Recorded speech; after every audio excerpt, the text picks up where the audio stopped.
Hello friends, welcome to my channel elegant kitchen and blogs. आज मी तुम्हाला जी recipe दाखवणार आहे ती फक्त महिलांसाठीच नाही तर छोट्या मुलांपासून ते अगदी ज्येष्ठ नागरिकांपर्यंत सगळ्यांच्या आरोग्यासाठी उत्तम असणार आहे। ज्यांना डायबिटीज आहे अगदी ते देखील दररोज एक लाडू हा इझिली खाऊ शकतील, कारण यामध्ये आपण नाही गुळाचा वापर करणार आहे आणि नाही साखरेचा वापर करणार आहे। तर असे हे मेथीचे शुगर फ्री आपण आज लाडू बनवणार आहोत। तर ते कसे बनवायचे ते आपण आजच्या व्हिडिओमध्ये बघणार आहोत। चला तर मग रेसिपीला सुरुवात करूया। चला, सगळ्यात अगोदर मी गॅसवर एक पॅन ठेवला आहे आणि आता यामध्ये मी घालते आहे पाव कप एवढी मेथी आणि वजनी प्रमाणामध्ये ही 50 ग्रॅम मेथी आहे। आणि आता ही मेथी आपल्याला फक्त 2 मिनिटांसाठी लो टू मीडियम फ्लेमवर भाजून घ्यायची आहे आणि त्यानंतर एका प्लेटमध्ये काढून ठेवायची आहे आणि पूर्णपणे याला थंड करून घ्यायचं आहे। आणि थंड झाल्यानंतर एका मिक्सर जारमध्ये घेऊन याला शक्य होईल तेवढं आपल्याला बारीक वाटून घ्यायचं आहे। अशा प्रकारे मी मेथीची पावडर तयार करून घेतलेली आहे। यानंतर एका बाउलमध्ये मी पाव कप एवढे तूप घेतलेले आहे आणि आता हे तूप आपल्याला गॅसवर ठेवून फक्त गरम करून घ्यायचं आहे। तूप गरम झाल्यानंतर गॅस बंद करायचा आहे आणि त्यानंतर आपण जी मेथीची पावडर तयार केलेली आहे ती या तुपामध्ये घालायची आहे आणि छान याप्रमाणे मिक्स करून घ्यायची आहे। त्यानंतर यावर झाकण ठेवून हे आपल्याला कमीत कमी 24 तासांसाठी असेच झाकून ठेवायचे आहे। सगळ्यात अगोदर आपल्याला लागणार आहे खारीक पावडर। तर इथं मी ही अर्धा किलो खारीक पावडर घेतली आहे आणि कपनी मोजलं तर बरोबर 3 कप एवढी ही खारीक पावडर भरलेली आहे। तर ही खारीक पावडर मी घरीच तयार केली आहे। सगळ्यात अगोदर मी खारीक आणली, त्याला फोडलं, त्याच्या बिया वगैरे काढून टाकल्या आणि त्यानंतर त्याला 3 दिवस कडक उन्हामध्ये वाळवली आणि वाळवल्यानंतर खलबत्त्यामध्ये थोडीशी ओबडधोबड त्याला फोडून घेतलं आणि त्यानंतर मिक्सरमध्ये फिरवल्यानंतर अशा प्रकारची आपली खारीक पावडर इथं तयार झालेली आहे। आणि त्यानंतर इथं मी अर्धा किलो एवढं खोबरं घेतलं आणि त्याला किसून घेतलंय आणि कपनी जर मोजलं तर बरोबर हे 5 कप आपलं एवढं खोबरं भरलेलं आहे। आणि त्यानंतर इथं मी नाचणीचं पीठ इथं घेतलेलं आहे। तर तुम्ही नाचणीच्या पीठाऐवजी गव्हाचं पीठ, मूग डाळीचं पीठ देखील घेऊ शकता। आणि हे 200 ग्रॅम मी इथं पीठ घेतलेलं आहे आणि कपनी जर मोजलं तर बरोबर 1.5 कप एवढं आपलं हे पीठ भरलेलं आहे। त्यानंतर बिया काढलेला खजूर मी इथं 300 ग्रॅम घेतलेला आहे आणि हा कपनी मोजला तर बरोबर 2 कप आपला एवढा खजूर भरलेला आहे। त्यानंतर 100 ग्रॅम एवढी मी इथं गोडंबी घेतली आहे। तर ही गोडंबी खूप पौष्टिक असते, कमरेसाठी, आपल्या हाडांसाठी खूप पौष्टिक असते। जे बी असतात तर त्याच्या आतमध्ये जे फोडल्यानंतर अशा प्रकारचं बी निघतं, तर ह्यालाच गोडंबी म्हणतात। तर हे खूप चांगलं असं महिलांच्या आरोग्यासाठी। तर हे 100 ग्रॅम मी इथं घेतलेलं आहे आणि कपनी मोजलं तर बरोबर हे पाऊण कप एवढं भरलेलं आहे। त्यानंतर 100 ग्रॅम एवढे मी इथं बदाम घेतलेले आहे आणि तेवढेच मी इथं 100 ग्रॅम काजू देखील घेतलेले आहे। त्यानंतर इथे मी डिंक घेतलेला आहे आणि हा डिंक मी 100 ग्रॅम घेतलेला आहे आणि कपनी मोजलं तर बरोबर 1/3 कप म्हणजेच पाऊण कप एवढा आपल्याला हा भरलेला आहे। त्यानंतर 100 ग्रॅम एवढे मी इथं तीळ घेतलेले आहे। तर हे गावरान तीळ आहे, तुमच्याकडे जे तीळ असेल ते तुम्ही घेऊ शकता। इतर वेळी हे तीळ असे खाल्ले जात नाही, मुलं देखील आपले खात नाहीत, तर तुम्ही अशा प्रकारच्या रेसिपीमध्ये ह्याचा वापर करू शकता। तर हे खूप पौष्टिक असतात खाण्यासाठी पण।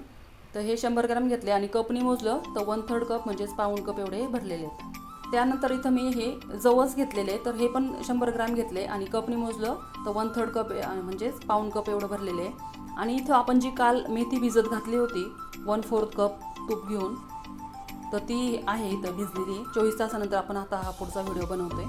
आणि त्यानंतर इथं मी खसखस घेतली, तर ही 2 टेबलस्पून एवढी खसखस घेतली आणि वजनाने जर बघितली तर 20 ग्रॅम ही खसखस आहे। त्यानंतर इथं मी 1.5 टेबलस्पून एवढी सुंठ पावडर घेतली आहे आणि वजनी प्रमाणामध्ये म्हणाल तर ही 10 ग्रॅम एवढी आहे। आणि त्यानंतर एक जायफळ घेतलेलं आहे। त्यानंतर इथं मी 1 कप तूप घेतलं आहे आत्ता आणि वजनी प्रमाणामध्ये हे 200 ग्रॅम तूप आहे। तर पुढे जसे लागेल तसे आपण अजून घेणार आहोत। तर व्हिडिओच्या शेवटी मी तुम्हाला सांगेल की या रेसिपीसाठी आपल्याला किती तूप लागलेलं आहे। सगळ्यात अगोदर आपल्याला तूप न घालता जे साहित्य कोरडे भाजून घ्यायचे आहे तर ते मी इथे भाजून घेत आहे। तर सगळ्यात अगोदर मी इथं खसखस भाजून घेत आहे। हे बघा, आपली आता खसखस देखील भाजून झालेली आहे। आता मी याला काढून घेते।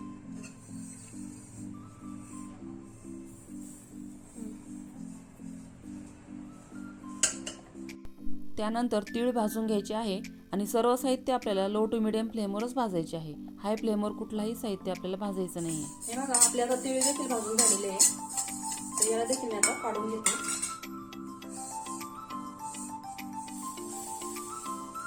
आणि सर्व आपल्याला थंड करून घ्यायचे, त्यानंतर आपण वाटणार आहे। आता त्यानंतर आपल्याला जवस देखील भाजून घ्यायचे।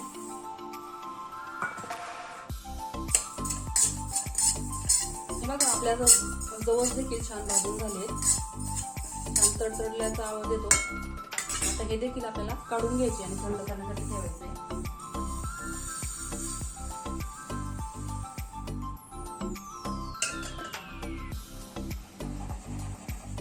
आता मी सुके खोबरे भाजून घेत आहे.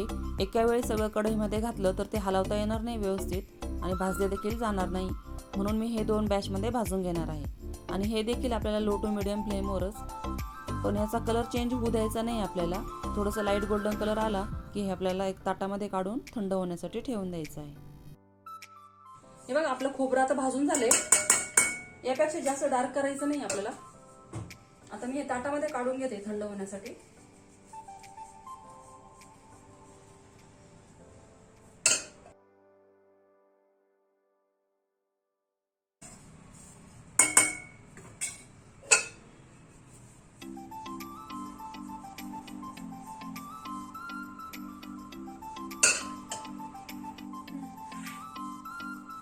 पसरून ठेवायचं म्हणजे ते थंड होईल. जे तूप घेतलेलं आहे 1 कप. आता आपण काजू आणि बदाम तळून घेणार आहे.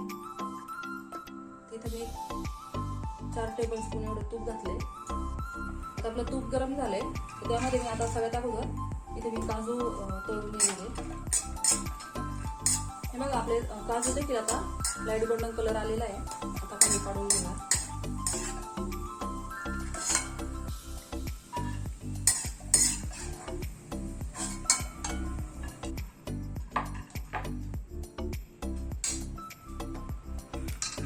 त्यामध्ये बदाम घालायचे आणि बदाम देखील आपल्याला लो टू मिडियम फ्लेमवर तळायचे. हे बघा आपले बदाम देखील आता तडतडायला लागले आणि छान आता फ्राय करून झाले. आता याला देखील मी या डिश मध्ये काढून घेते. त्यानंतर या तुपामध्ये आपल्याला गोडांबी पण तळून घ्यायची आहे.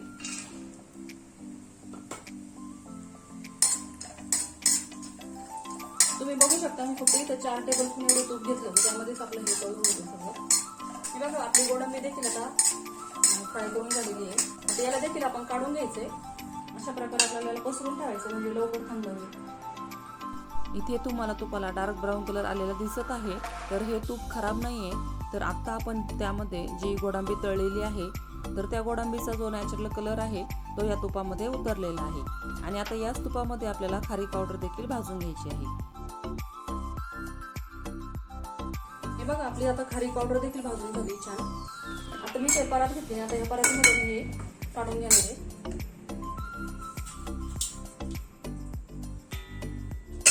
हे आपल्याला असे थोडा वेळ पसरून ठेवायचे म्हणजे ही लवकर थंड होईल.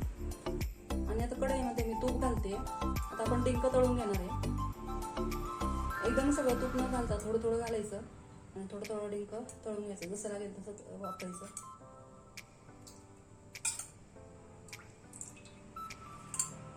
हो आपलं आता तूप तापलेलं आहे. त्यामध्ये पहिला 1 खडा टाकून बघते डिंकाचा. हे बघा व्यवस्थित तापले, त्याप्रमाणे बुडबुडे आले पाहिजे. त्यानंतर आपल्यामध्ये थोडा थोडा डिंक असं घालायचा आहे आणि मग त्याला तळून घ्यायचं.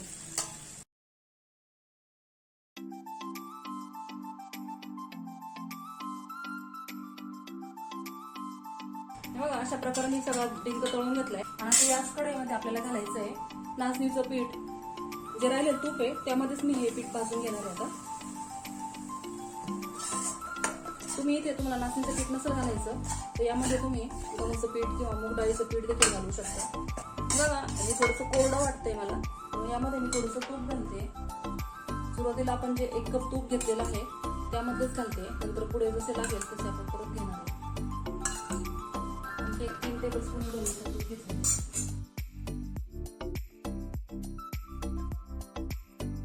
आता जे 1 कप मध्ये उरलेलं तूप आहे ते देखील मी यामध्ये घालते.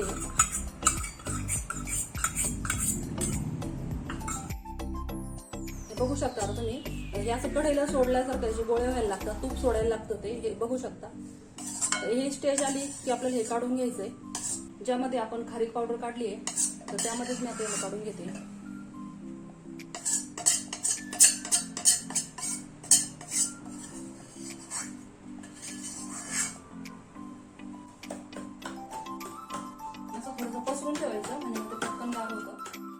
आपण जे साहित्य भाजून ठेवलेले होते ते सर्व थंड झालेले आहे. आता एक एक करून आपल्याला ते सर्व वाटून घ्यायचे आहे. तर सगळ्यात अगोदर मी खसखस वाटून घेतलेली आहे आणि ती देखील मी या परातीमध्येच काढून घेत आहे. आणि त्यानंतर तीळ देखील मी वाटून घेत आहे आणि ते देखील या परातीमध्ये मी काढून घेत आहे.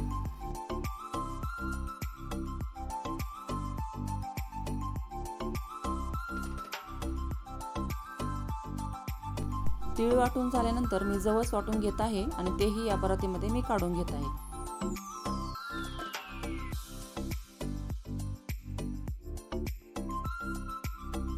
त्यानंतर दुसरा मी मोठा मिक्सर जार घेतलेला आहे आणि आता त्यामध्ये सगळ्यात अगोदर मी काजू आणि बदाम वाटून घेणार आहे. बघा याप्रमाणे मी हे काजू आणि बदाम देखील वाटून घेतले. मी इथं बारीक वाटले कारण हे लाडू मी माझ्या सासू सासऱ्यांना पण देणार आहे तिकडे, तर त्यांना चावत नाही मोठे तुकडे असलेलं, मग मी सगळंच पावडर फॉर्ममध्येच करणार आहे. तुम्हाला पाहिजे असेल तर तुम्ही थोडंसं ओबडधोबड देखील वाटू शकता.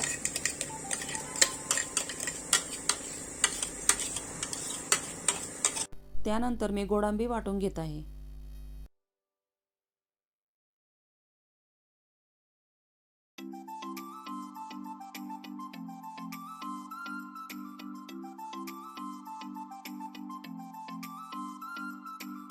त्यानंतर मी इथे डिंक वाटून घेत आहे.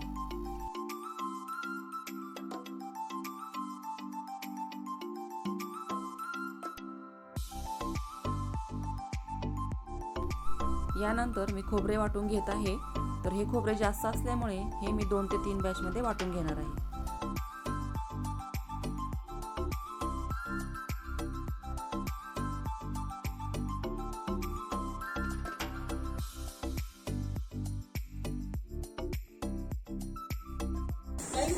दाल खिचड़ा बनाया होता है क्या आपको?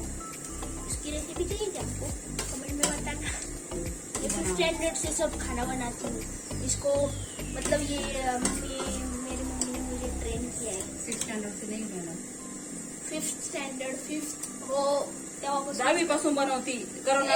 करोना नंतर तुला शिकवलं तर चहा पण येत नव्हतं तुला. गाइस देखो कैसे करोनामध्ये उपाशी राहिलो होतो मी. ते येत असेल तेव्हा शिकवलं करून दिले असते पोहे केले. दिले नव्हते का पोहे करून? तुला कोण दिले? एकदा दिले होते. ते कधी दुपारी मिळाले.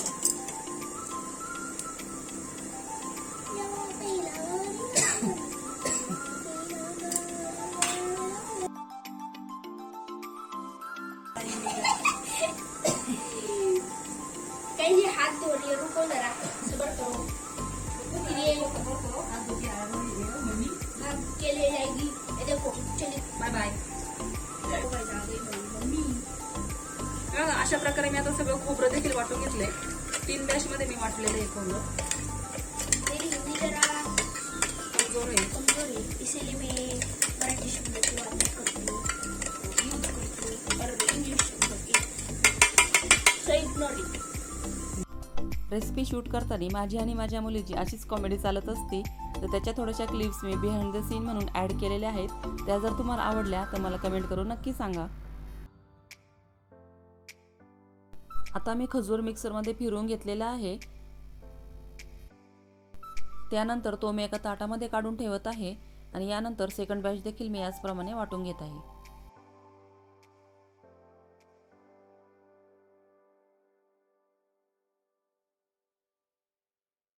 इथे मी आणखी 1 कप तूप घेतलेले आहे आणि आता त्यातले फक्त 5 टेबलस्पून म्हणजेच पाव कप तूप यामध्ये मी घालत आहे.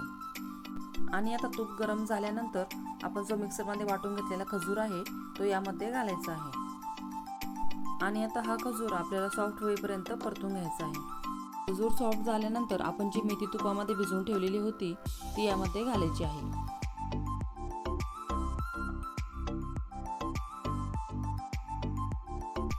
आणि आता ही मेथी आपल्याला या खजूर बरोबर फक्त 1 मिनिटासाठीच परतून घ्यायची आहे. आता आपली मेथी छान परतली गेलेली आहे. आता गॅस बंद करून हे मिश्रण थोडा वेळ असंच आपल्याला राहू द्यायचे आहे. त्यानंतर आपण जे जायफळ घेतलेले होते ते किसून यामध्ये आपल्याला घालायचे आहे. त्यानंतर आपण जी सुंठ पावडर घेतली होती ती देखील यामध्ये घालायची आहे आणि त्याचबरोबर 1 टीस्पून एवढी विलायची पावडर देखील यामध्ये घालायची आहे आणि हे मिश्रण एकदा आपल्याला मिक्स करून घ्यायचं आहे. त्यानंतर हे मिश्रण मी हाताने चांगले मिक्स करून घेत आहे. आता यामध्ये आपल्याला परतलेला खजूर आणि मेथी घालायची आहे. सुरुवातीला हे मिश्रण गरम असते तर त्यावेळेस चमच्याने आणि कोमट झाल्यानंतर हाताने याला छान मिक्स करून घ्यायचं आहे. इथे तुम्ही बघू शकता नंतर आपण जे 1 कप तूप घेतले होते त्यातले फक्त पाव कप तूपच आपल्याला लागलेले आहे आणि आता हे राहिलेले तूप आपण वापरणार नाहीये. तर ह्या रेसिपीसाठी एकूण फक्त 300 ग्रॅम तुपाचा वापर आपण केलेला आहे. आणि आता हे मिश्रण मी परातीमध्ये एका साईडला करते, कारण आपण हे आता मिक्सरमध्ये थोडं थोडं का फिरवणार आहे, तर आपण ज्यामध्ये पीठ घातलेलं आहे नाचणीचं पीठ आणि हे, तर त्याच्या गाठी जर काही राहिल्या असतील तर त्या देखील मोडल्या जातात. म्हणून आता थोडं थोडं मिश्रण घेऊन फक्त पल्स मोडवर 1 ते 2 वेळेसच फक्त फिरून घ्यायचंय. आणि हे आपण काढून घेणार त्याला. हे बघा याप्रमाणे मी फिरून घेतले, तर यामध्येच मी याला काढून घेते. तुम्ही फरक बघू शकता अगोदरचा आणि मिक्सरमध्ये फिरवल्यानंतर.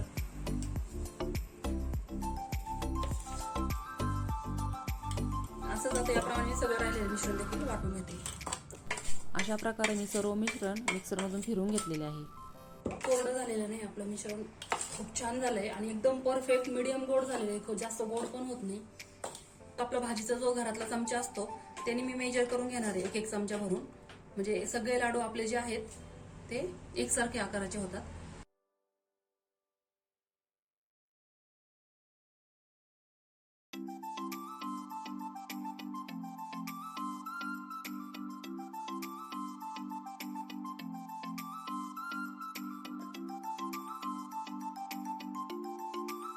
अजिबात त्याला तूप वगैरे काहीच लागत नाही. इतका छान आपला असा लाडू तयार झालाय, तुम्ही बघू शकता. एकदम छान असा आपला हा लाडू तयार झालेला आहे आणि टेस्टला खूप भारी लागतं खरंच. तुम्ही नक्की ट्राय करून बघा.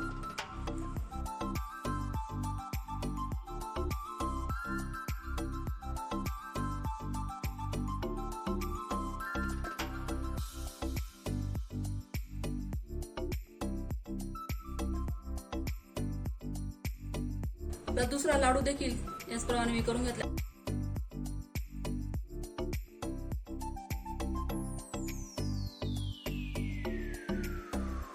अशा प्रकारे मी सर्व लाडू तयार करून घेतलेले आहेत आणि एवढ्या मिश्रणामध्ये माझे मीडियम साईजचे जवळजवळ 65 लाडू तयार झालेले आहेत. तुम्ही जर साईज याची छोटी केली तर तुमचे आणखी जास्त होतील. तसेच मी याचं वजन देखील केलेलं आहे, तर हे बरोबर 2 किलो 400 ग्रॅम भरलेलं आहे.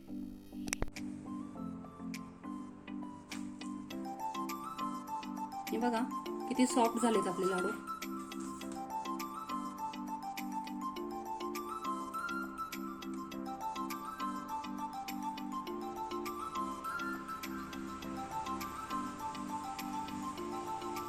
तुम्ही बघू शकता इथं किती इझिली फुटलं जाते. हे बघा